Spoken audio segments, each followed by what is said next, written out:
Movie की शुरुआत में हम देखते हैं कि हेनरी कई सालों के बाद यूएस मिलिट्री में सर्व करके हांगकांग वापस आया है और वो अब अपना करियर एक टीचर के रूप में स्टार्ट करना चाहता है। वो अपने पहले स्कूल टेकची सेकेंडरी में जाता है। प्रिंसिपल देखता है कि उसको टीचिंग का तो कोई भी एक्सपीरियंस नहीं है, लेकिन हायर ऑफिशियल के रिकमेंडेशन लेटर देखने के बाद उसको जॉब मिल जाती है। उसके जाने से प्रिंसिपल हेनरी को बताता है कि जो क्लास उसको पढ़ाने को दी जा रही है वो इस स्कूल की सबसे रोस्ट क्लास में से एक है।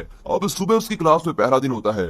हेनरी क्लास में जाता है और देखता है कि क्लास में बहुत ही डिसऑर्डर है। कुछ स्टूडेंट सो रहे हैं, कुछ गाना गा रहे हैं, तो कुछ मस्ती मार रहे हैं, कुछ तो वीडियो गेम्स में लगे हैं और काफी स्टूडेंट स्टोव पर रेमन कुक कर रहे होते हैं। यहाँ तक कि टीचर के क्लास में आने के बावजूद वो उसको पूरी तरह से इग्नोर कर रहे होते हैं और सभी स्टूडेंट्स अपने काम में मग्न रहते हैं। हेनरी उनकी अटेंशन पाने की कोशिश करता है, लेकिन वो ऐसा प्रिटेंड करते हैं कि वो उसको सुन ही नहीं रहे हैं। वो उनकी अटेंशन डाइवर्ट करना छोड़ देता है और क्लास में घूमने लगता है और उनके कामों पर कमेंटिंग करने लगता है। जो स्टूडेंट्स रेमन कुक कर रहे होते हैं उनको वो रेमन कम खाने को कहता है क्योंकि उसमें सोडियम ज्यादा होता है। उसके बाद हेनरी जुफा नाम के स्टूडेंट के पास जाता है जो कि एक गेम खेल रहा होता है। वो उसको कहता है कि वो उसकी इसमें हेल्प करेगा और इस तरह एक गेमर किड को रेडिएशन के बारे में बताता है जो उसको स्क्रीन देखने से आ रही थी। जब स्टूडेंट्स फाइनली उसको सुनना स्टार्ट कर देते हैं तब वो खुद को इंट्रोड्यूस करता है और अपना नाम और अपना फोन नंबर ब्लैक बोर्ड पर लिखता है और सभी स्टूडेंट उसकी हैंडराइटिंग को देखकर हंसने लगते हैं क्योंकि वो बहुत ही गंदी होती है। उसके बाद क्लास में से कोई स्टूडेंट उसको कॉल करता है और उसको क्लास छोड़ने को कहता है, लेकिन हेनरी हंसने लग जाता है। सभी स्टूडेंट उसे फिर इग्नोर करने लग जाते हैं और उसके जाने से पहले ही अपना काम करना शुरू कर देते हैं जो वो कर ही रहे थे। इतना कुछ होने के बाद हेनरी एक रबर बैंड और चौक से फायर स्प्रिंकलर पर मारता है और फाइनली उसको क्लास की पूरी अटेंशन मिल जाती है और वो सभी स्टूडेंट्स का उसकी क्लास में वेलकम करता है। क्लास के बाद सबसे लोएस्ट रैंकिंग 5 स्टूडेंट्स का ग्रुप स्पोर्ट्स सप्लाई रूम में स्मोक करने के लिए जाता है। उस ग्रुप का लीडर जैक है जिसका दूसरी क्लास की ए ग्रेड स्टूडेंट पर क्रश होता है। बाकी स्टूडेंट उसको उसकी फोटो दिखाते हुए पकड़ते हैं और उसका मजाक उड़ाते हैं। उस ग्रुप के स्टूडेंट स्कूल बास्केटबॉल टीम के रिच स्टूडेंट से विरोध करते हैं। वो सप्लाई रूम में आते हैं और जैक का मजाक उड़ाते हैं जैसे उड़ाया करते थे क्योंकि वो बहुत ही गरीब होता है। बाद में जैक और उसके साथी उन्हें बास्केटबॉल की प्रैक्टिस करते हुए देखते हैं। जैक ग्राउंड में बोतल फेंक देता है जिसकी वजह से टीम का लीडर गिर जाता है और वो ग्रुप हंसने लग जाता है, लेकिन उनकी इंग्लिश टीचर उनको पनिशमेंट दे देती है। इस पनिशमेंट से बचने के लिए वो एक प्रैंक प्लान करते हैं और जब वो अपना डेस्क साफ कर रही होती है तो वो वहां से भाग जाते हैं और स्कूल प्रिंसिपल इससे बहुत ही स्ट्रेस हो जाता है क्योंकि एजुकेशन बोर्ड उनकी स्कूल की 20% एनुअल फंडिंग काटने वाला होता है। स्कूल बोर्ड से कुछ लोग स्कूल का टूर करने आए होते हैं और वो ये जानने आते हैं कि स्कूल का फंड कहाँ यूज किया जा रहा है। अब हेनरी क्लास में आता है और स्टूडेंट्स ने उस पर प्रैंक करने के लिए पूरी प्लानिंग की होती है और एक पानी की बकेट रखी होती है, लेकिन हेनरी बड़ी समझदारी से अंदर जाता है और उसे ढका देता है। जो स्टूडेंट्स उसको मजाक उड़ाने के लिए इंतजार कर रहे थे वो एकदम शॉक रह गए होते हैं। हेनरी जैक से उसका सिगरेट का पैकेट मांगता है क्योंकि उसे पता होता है कि वो स्मोक करता है। जैक उसको पैकेट दे देता है और सोचने लगता है कि वो इसका क्या करने वाला है। फिर हेनरी सुबह से सिगरेट के 3 इंग्रेडिएंट्स के बारे में पूछता है जो सिगरेट में पाए जाते हैं। जब उसने सही जवाब दे दिया तो उसको एक दिन के लिए क्लास स्किप करने को कह दिया जाता है और ये देखकर सभी स्टूडेंट्स डेस्क को बजाने लगते हैं और क्लास स्किप करने की डिमांड करते हैं। जब वो लोग रुक जाते हैं तो हेनरी उनके हाथों में सिगरेट्स देता है और कहता है कि इसे एनालाइज करो।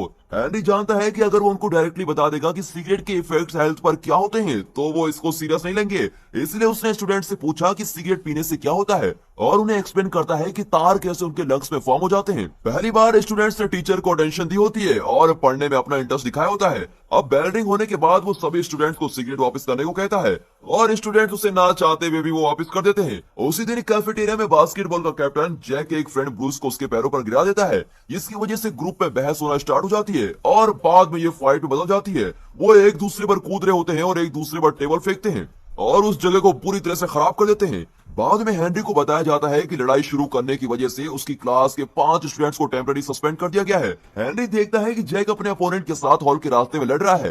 हेनरी उसको हटाता है और शांत होने को कहता है। अब जैक स्कूल को ब्लेम करता है कि वो रिच किड्स को पनिशमेंट नहीं देता।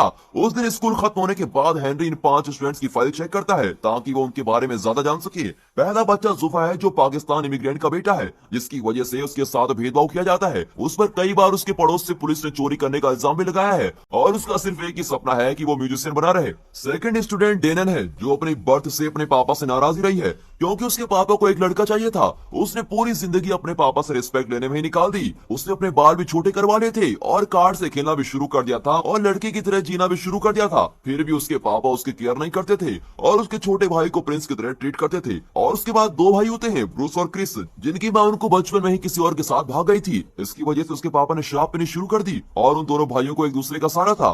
ब्रूस ने रियलिटी से बचने के लिए खुद को वीडियो गेम्स का आदी बना लिया होता है और क्रिस ने ग्रोसरी स्टोर पर जाके पैसे कमाना शुरू कर दिया होता है। अब आखिर में हेनरी को जैक की फैमिली बैकग्राउंड के बारे में कोई इन्फॉर्मेशन नहीं मिलती। इस सीन में हम देखते हैं कि जैक एक रेस्टोरेंट में वेटर का काम करता है और वहां पर एक एमएमए बैटर जानिंग रेस्टोरेंट में अपने बिजनेस पार्टनर के साथ आता है। जब जानिंग नहीं देख रहा होता है तब जैक उसका फैंसी लाइटर चुरा लेता है, लेकिन बेचारा पकड़ा जाता है। जानिंग के आदमी उसको खूब मारते हैं और उसकी आईडी चेक करते हैं। अब वो ये जान लेते हैं कि ये तो एक स्टूडेंट है और वो उसको कुछ पैसे दे देते हैं और उसको फूड डिलीवरी मैन की जॉब भी ऑफर करते हैं। हेनरी जुफा के घर जाता है और देखता है कि जुफा वहां से अपने पापा और साथियों से टिकट चुराकर भाग रहा होता है। पहले वो उसको भागने में हेल्प करता है, लेकिन ये पता लगने के बाद कि वो क्यों भाग रहा है वो उसके पापा की साइड ले लेता है। उसके बाद वो और जुफा ब्रिज में जाते हैं। जुफा को मोटिवेट करने के लिए जो भी वो करना चाहता है वहाँ हेनरी स्ट्रीट के बैंड के साथ परफॉर्म करना स्टार्ट कर देता है।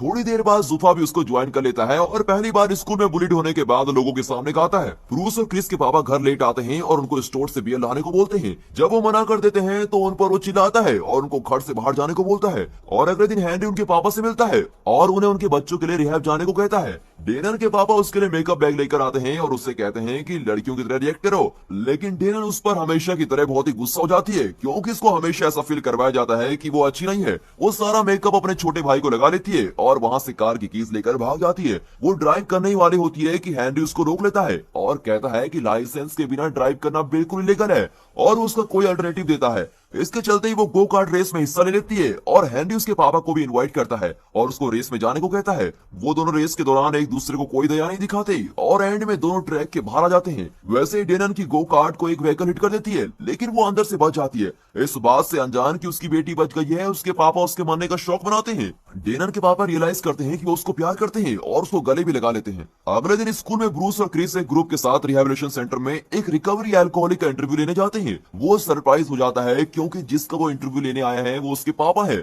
स्टूडेंट्स उससे पूछते हैं कि उसने ड्रिंक करना कैसे स्टार्ट किया। वो आदमी कहता है कि वो अपनी वाइफ से बहुत ही प्यार करता था, लेकिन वो उसको उसकी जिंदगी के सबसे कमजोर वक्त में छोड़ के चली गई और उसने ड्रिंक करना फिर शुरू कर दिया। और वो ये भी भूल गया कि उसके 2 बच्चे भी हैं जिनकी केयर करनी थी। वो आदमी ये नहीं बताता कि वो दोनों बच्चे ब्रूस और क्रिस ही हैं, पर वो उनसे माफी मांगता है। आखिर में दोनों भाई रो रहे होते हैं। कहीं और जैक ने बैटर जेनी के लिए काम करना शुरू कर दिया होता है। वो जैक को काफी ज्यादा पैसे भी ऑफर करता है कि अगली गेम में फाइटर्स को ड्रिंक में ड्रग्स मिला के देना। जैक ये नहीं करना चाहता था, लेकिन उसको ऑफर एक्सेप्ट करने के लिए फोर्स किया जाता है। फाइटिंग के दिन जेनिक अपने फाइटर को स्पॉन्सर करता है और उसके हारने पे पैसे लगाता है। जैक उसको ड्रिंक्स में ड्रग डालता है, लेकिन पकड़ा जाता है। अब इससे पहले कि वो जेनिक पर इल्जाम लगाए उससे मारना शुरू कर देते हैं और लॉकर में बंद कर देते हैं। थोड़ी देर में हेनरी वहां पर आता है, तभी एक आदमी उसको वहां से जाने के लिए कहता है, लेकिन जैक लॉकर से हेल्प करके चिल्लाता है। अब ये जानने के बाद कि वो ट्रैप हो चुका है, हेनरी उन पर अटैक करता है और उन पर भारी बढ़ जाता है। जब फाइटर्स आगे बढ़ते हैं तो वो और तेज हो जाते हैं, लेकिन वो उनके अटैक से बच जाता है। आखिर में हेनरी उनके बेस्ट फाइटर को हरा देता है जो थोड़ी देर बाद लड़ने वाला था। अब इस सीन में वो लोग हॉस्पिटल में हैं। यहाँ हेनरी अपने जख्मों पर दवाई लगा रहा है। जैक जेनी की सच्चाई बताने की कोशिश करता है, लेकिन उसको चुप करवा दिया जाता है। अब टीवी पर न्यूज दिखाई जाती है कि हेनरी ने अपने स्टूडेंट को बचाने के लिए एक प्रोफेशनल फाइटर को मार दिया। इसकी वजह से उसकी पॉपुलैरिटी पूरे स्कूल में बढ़ गई होती है और सभी स्टूडेंट उसकी रिस्पेक्ट करना शुरू कर देते हैं और अब से सभी स्टूडेंट उसका क्लास में बिल्कुल अच्छे से स्वागत करते हैं। फ्लैशबैक में हम देखते हैं कि हेनरी एक प्रैंकस्टर होता है। जब वो स्कूल में पढ़ता था उसने एक स्टूडेंट पर वाटर बलून भी फेंके थे जो किसी इवेंट में पेरेंट्स के लिए पियानो प्ले कर रहा होता है। बाद में हेनरी की उससे लड़ाई हो जाती है और उसका हाथ भी टूट जाता है और उसको फाइट के लिए सस्पेंड कर दिया जाता है। उसी दिन स्टूडेंट्स हेनरी को अटेंशन देना शुरू कर देते हैं जब वो पढ़ा रहा होता है और अपने आने वाले कॉलेज एंट्रेंस के लिए काफी मेहनत करते हैं। ब्रूस के सिवा सभी स्टूडेंट अच्छा कर रहे होते हैं। ब्रूस को गोलियों की एडिक्शन हो गई होती है। ये पता चलता है कि जब क्रिस घर की प्रॉब्लम्स को इग्नोर करने के लिए वीडियो गेम्स का सहारा लेता है तो वहीं ब्रूस ड्रग्स लेना शुरू कर देता है क्योंकि वो स्टडी में फोकस नहीं कर पा रहा था। इसीलिए उसका मॉक एंट्रेंस टेस्ट भी बहुत बुरा हुआ। हेनरी उसको प्रॉमिस करता है कि वो उसकी हेल्प करेगा, लेकिन ब्रूस वक्त के साथ और भी डिप्रेस होता चला जाता है और वो घर की बालकनी से जंप कर देता है और वो जल्दी से हॉस्पिटल जाता है, लेकिन वो कोमा में चला जाता है। मीडिया इस बात को उछालती है और ब्रूस के मरने का ब्लेम स्कूल और हेनरी पर डाल देती है। कुछ ऑफिशियल्स एजुकेशन बोर्ड से हेनरी का इंटरव्यू लेते हैं और उसका टीचिंग का लाइसेंस वापस ले लेते हैं। जब वो अपने बैग पैक कर रहा होता है और स्कूल छोड़ के जाने वाला होता है तो सभी स्टूडेंट उसके पीछे आ जाते हैं और उसको रोकने लगते हैं। हेनरी के जाने से उन सभी का दिल टूट जाता है और वो जानते हैं कि अगर वो अपने अपकमिंग टेस्ट में अच्छा करेंगे तो उसको प्राउड फील होगा। अब उसकी रिस्पेक्ट करने के लिए वो लोग उसी दिन से बहुत ज्यादा पढ़ने लगते हैं ताकि वो एजुकेशन बोर्ड को बता सके कि हेनरी एक बहुत ही अच्छा टीचर है। अब टेस्ट के दिन जैक और बाकी सभी स्टूडेंट्स को हेनरी की तरफ से एक मैसेज आता है कि वो उनसे एग्जाम के 1 घंटे पहले स्कूल में सभी से मिलना चाहता है। जब सभी स्टूडेंट्स स्कूल में इकट्ठा हो जाते हैं तो उन्हें पता चलता है कि ये सब जानी का प्लान था कि वो सब स्कूल में फंस जाएं और एग्जामिनेशन हॉल में टाइम से न पहुंच पाए। उसने ये हेनरी को सबक सिखाने के लिए किया था। थोड़ी देर बाद हेनरी स्कूल पहुंचता है और उसको जानी के प्लान के बारे में सब पता चलता है। वो सभी स्टूडेंट्स को वहां से फ्री करता है और जानी के सभी लोगों से लड़ता है ताकि वो स्टूडेंट को कोई भी नुकसान न पहुंचा सके। वो वहां से छिपकर भाग जाते हैं और जल्दी एग्जामिनेशन हॉल की तरफ चले जाते हैं, जबकि हेनरी जानिंग से लड़ाई कर रहा होता है। जब वो लड़ाई कर ही रहे होते हैं तो जानिंग उससे बताता है कि वो वही लड़का है जिस पर उसने वाटर बलून्स फेंके थे जब वो छोटा था और हेनरी की वजह से उसका हाथ टूटा था, जिसकी वजह से वो किसी भी बड़े म्यूजिक कंपटीशन में पार्टिसिपेट नहीं कर पाया। अब उस इंसिडेंट के बाद से उसने कभी भी पियानो को टच नहीं किया होता है और वो हेनरी को उसके सपने बर्बाद करने के लिए ब्लेम करता है। हेनरी उसको रीजन बताने की कोशिश करता है लेकिन वो उस पर दोबारा अटैक कर देता है। अब वो दोनों नाइफ लेकर लड़ रहे होते हैं। आखिर में हेनरी को मौका मिलता है कि वो जेनिक को मार दे, लेकिन वो ऐसा नहीं करता। हेनरी ने जो भी बचपन में किया था उसके लिए उससे माफी मांगता है और वहां से चला जाता है। स्टूडेंट्स एग्जामिनेशन हॉल में पहुंच जाते हैं और अपना टेस्ट कंप्लीट कर देते हैं और कुछ हफ्तों बाद वो सब अच्छे नंबर से पास भी हो जाते हैं। जानिक भी दोबारा पियानो चलाना शुरू कर देता है, लेकिन उसको बहुत ज्यादा प्रैक्टिस की जरूरत होती है क्योंकि वो पहले जैसे तो बजा नहीं पाएगा ना। अब ब्रूस भी जल्दी रिकवर होता है और वो प्रॉमिस करता है कि वो नेक्स्ट ईयर के एंट्रेंस टेस्ट देगा। स्कूल के प्रिंसिपल भी बहुत खुश होते हैं क्योंकि बोर्ड ने उनको 20% बोनस फंड देने का डिसाइड किया होता है क्योंकि सभी स्टूडेंट्स ने एंट्रेंस टेस्ट में काफी अच्छा किया होता है। हेनरी वापस आता है और अपने दूसरे बैच पर फिर फायर स्प्रिंकल की ट्रिक करता है और यहाँ पर ये मूवी खत्म होती है। And finally thanks for watching.